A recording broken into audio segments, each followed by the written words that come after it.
ఒకసారి కాదు రెండు సార్లు కాదు ప్రతిసారి అదే మాట స్టీల్ ప్లాంట్ ప్రైవేటీకరణ ఆగిందంటే అది కేవలం వైఎస్ జగన్ వలనే గత ప్రభుత్వం అసెంబ్లీలో తీర్మానం చేయడం వలన స్టీల్ ప్లాంట్ పై ఒక్క అడుగు కూడా ముందుకు వేయలేకపోయాం స్టీల్ ప్లాంట్లో 100కు 100% పెట్టుబడులు ఉపసంహరించాలని కేంద్ర ప్రభుత్వం నిర్ణయించిన వైఎస్ జగన్ నిర్ణయంతో ప్రైవేటీకరణపై ఏమీ చేయలేకపోయాం ఈ మాటలన్నది ప్రతిపక్ష వైఎస్ఆర్సీపీ నాయకులు కాదు సాక్షాత్తు కేంద్ర ఉక్కు శాఖ మంత్రి కుమారస్వామి మాట్లాడిన మాటలివి వైఎస్ జగన్ ఏదైనా ఒక మాట ఇస్తే 6 అయినా 106 అయినా ఆ మాటకు కట్టుబడి ఉంటారనేది మరోసారి కేంద్ర ఉక్కు శాఖ మంత్రి కుమారస్వామి మాటల ద్వారా స్పష్టమైంది.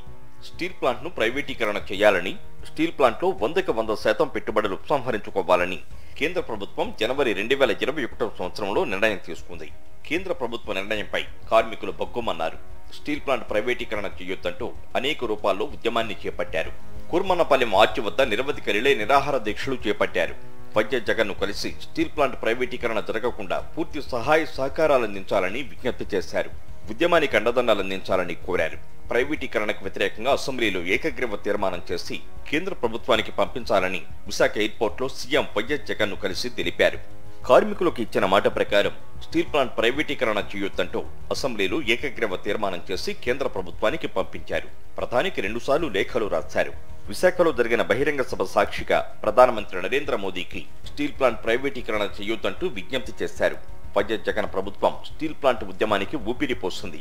కార్మికులు చేసే పోరాటానికి అండగా నిలబడింది. దీంతో కేంద్ర ప్రభుత్వం ప్రైవేటీకరణపై ఒక్క అడుగు కూడా ముందుకు వేయలేకపోయింది. గత 4 సంవత్సరాల నుంచి కార్మికులు ఎన్ని పోరాటాలు చేసినా, ఎన్ని రాస్తారోకోలు చేసినా ఎక్కడా కూడా వారి మీద ఒక్క కేసు కూడా నమోదు కాలేదంటే అది కార్మికుల పట్ల వైఎస్ జగన్ కు ఉన్న అభిమానాన్ని తెలియజేస్తుంది.